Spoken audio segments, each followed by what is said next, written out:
Hi guys! So, dito sa video na to, short video siya. I-upload ko siya sa shorts. Parang summary lang to nung in-upload ko dun sa long video dito sa channel ko. Bale, ayun na nga, meron sa Blue app na nakita ko na video na nagka-crafts siya. Gumagawa siya ng mosaic crystal, yung idinidikit-dikit siya. Parang painting, tapos may ididikit ka ng mga crystal doon.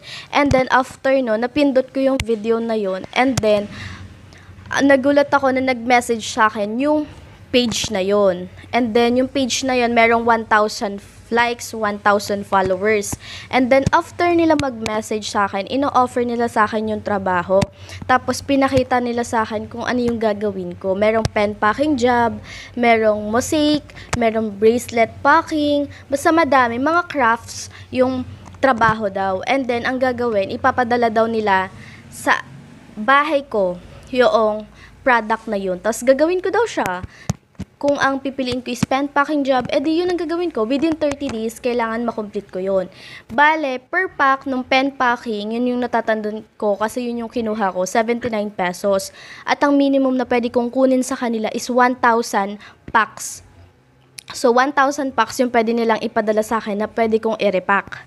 And then, kung kukwentahin yun, is nasa 7,900. And then, doon sa mosaic naman, medyo mahal-mahal yung mosaic, tsaka yung cross-stitch. Ang cross-stitch, ang per sheet niya is nasa 2,000. Ang mosaic naman, per sheet niya is nasa 1,700. Tapos, yung minimum nun is nasa 3 to 10 sheets. So, kung within 30 days lang naman yun, kayang-kaya yung 10 sheets na yun. Yung mosaic niya, yung ganyan, yung parang papel. Pero hindi siya papel. Malaki siya. Medyo malaki kaya yung value nga niya is nasa 1,700.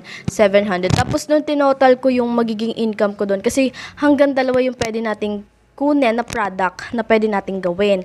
So, nasa 1,700, 7,900. Bale, nasa 25k yung total income ko na kumbaga sabi ko, ay, sige, try natin to. Ngayon, nagbigay na ako ng information doon sa Blue app, doon sa message namin, and then dinirect na niya ako sa TG. After kong madirect sa TG, meron siyang pinakausap sa akin na dalawa. Meron akong nakausap doon na isa, and then may isa pa. Parang, pinagpasa-pasa nila ako doon. Yung information ko, like, binigay ko na doon sa TG yung address ko, yung contact number ko, and then sinali na nila ako sa group chat. Tapos doon sa group chat na yun, ang daming mga tao na nagsasabi na legit daw, may ginagawa daw silang product, na try na daw nila yon.